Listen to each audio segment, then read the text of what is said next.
गांव के उस सिरे पर, जहां कच्ची पगडंडियां खेतों के बीच से होकर गुजरती थीं, वहीं एक टूटी फूटी सी झोपड़ी में अयूब अपनी बूढ़ी माँ के साथ रहता था। उसके पास न जमीन थी, न बड़ी कमाई का कोई जरिया। बचपन से ही उसने अभाव देखे थे, कभी पेट भर खाना नहीं मिला, कभी बारिश में छत टपकने लगी।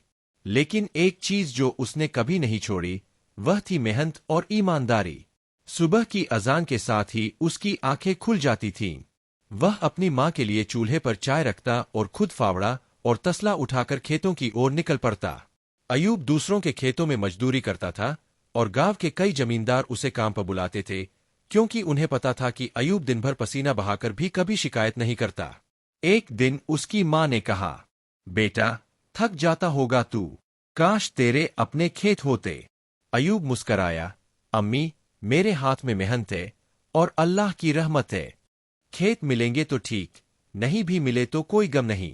गांव में कई लोग उसके मजाक उड़ाते, ईमानदारी से कौन अमीर हुआ है, थोड़ा तो दिमाग लगाओ अयूब। लेकिन अयूब बस मुस्करा देता। उसे पता था कि दुनिया को बदलना उसके बस में नहीं, मगर खुद को गलत रास्ते पर ले जाना भी उसके बस में है। एक दिन की बात है। गर्मी अपने शबाब पर थी। खेतों में काम करते हुए अयूब को पसीने से नहाना पड़ा। वह एक पुराने, वीरान खेत में मिट्टी खोद रहा था, जो हाल ही में जमींदार हाशिम मियां ने खरीदा था। अचानक फावड़ा किसी सख्त चीज से टकराया। क्यूरियोसिटी में उसने मिट्टी हटाई तो वहां एक जंग खाई संदूकची दिखी। सांसें तेज हो गईं। दिल धड़कने लगा। जब संदूकची खोली तो आंखें फटी रह गईं। अंदर पुराने जमाने के सोने के सिक्के थे।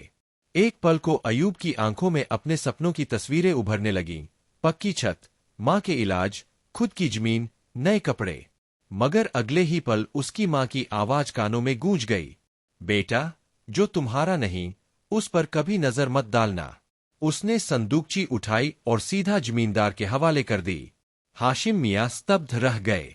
अरे अयूब, तुम चाहते तो इसे अपने पास रख सकते थे। इस जगह की खुदाई तुमने की है, ये तुम्हारा हिस्सा हो सकता था।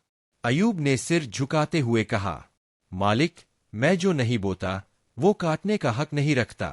इस घटना के बाद गांव में हलचल मच गई।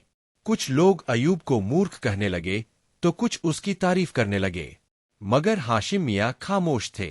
उन्होंने कुछ नहीं कहा। 3 दिन बाद अयूब को बुलाया और कहा, आज से तुम मेरे खेतों के मुंशी हो। तुम सिर्फ मजदूर नहीं रहे, अब फैसले भी तुम करोगे। साथ ही उन्होंने उसे एक छोटा सा मकान और थोड़ी जमीन भी दे दी। अयूब ने माँ को वह घर दिखाया तो उनकी आंखों में आंसू थे। उन्होंने कहा, बेटा, तूने अपना सब्र नहीं खोया, अल्लाह ने तुझे वो दिया जो तूने मांगा भी नहीं। अब अयूब का जीवन बदल चुका था, मगर उसके व्यवहार में कोई फर्क नहीं आया। वह अब भी सुबह सबसे पहले खेत पहुंचता, अब मजदूरों को काम समझाता और खुद भी साथ लगकर काम करता। वह गांव के बच्चों को ईमानदारी और मेहनत की कहानियां सुनाने लगा। उसने एक छोटी सी लाइब्रेरी भी खोली, जहां बच्चे किताबें पढ़ सकते थे। कुछ साल बाद एक दिन गांव में बड़ा जलसा हुआ। वहां के मुखिया ने अयूब को मंच पर बुलाया और कहा, हम सबने अमीरी के कई रूप देखे हैं, लेकिन आज हम उस इंसान को सलाम करते हैं जो ईमानदारी से अमीर हुआ है। तालियों की गूंज के बीच अयूब ने माइक पर सिर्फ इतना कहा, मेहनत कीजिए, यकीन रखिए, देने वाला कभी खाली नहीं लौटाता। इस कहानी से हमें यह सीखने को मिलता है कि हालात चाहे जैसे भी हो, ईमानदारी और मेहनत का फल जरूर मिलता है। वह फल देर से आता है, लेकिन ऐसा आता है कि पूरी जिंदगी बदल देता है।